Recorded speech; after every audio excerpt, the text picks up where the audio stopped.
खूप दिवस हा विषय सुरू होता। खर तर मागच्या वेळेलाच 3-4 महिन्यापूर्वी जेव्हा सोलापूरचा प्रवास होता त्यावेळी मी सांगितलं होतं की सोलापूरनं लवकरच विमान सेवा सुरू होतीये।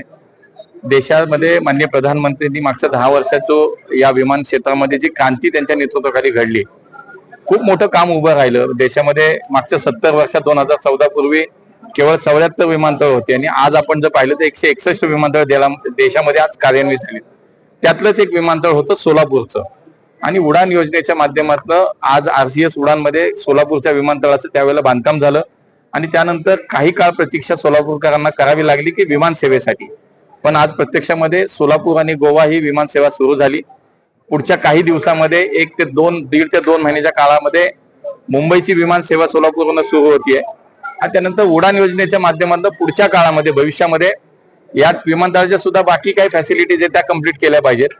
आज त्याच्यामध्ये नाईट लँडिंगचा विषय असेल, त्याच्यामध्ये पुढे भविष्यात एक्सपान्शनचा विषय असेल, या सगळ्या गोष्टीचा विचार करून पुढच्या काळामध्ये उडान योजनेच्या माध्यमातून हैदराबाद असेल, तिरुपती असेल या ठिकाणची विमान सेवा सुरू करण्याचा आमचा विचार नक्की आहे आणि त्यामुळे बरेच दिवस प्रतीक्षेत असलेले सोलापूरची विमान सेवा सुरू झाली। सोलापूर याच देशातल्या विमान क्षेत्राशी जोडलं गेलं।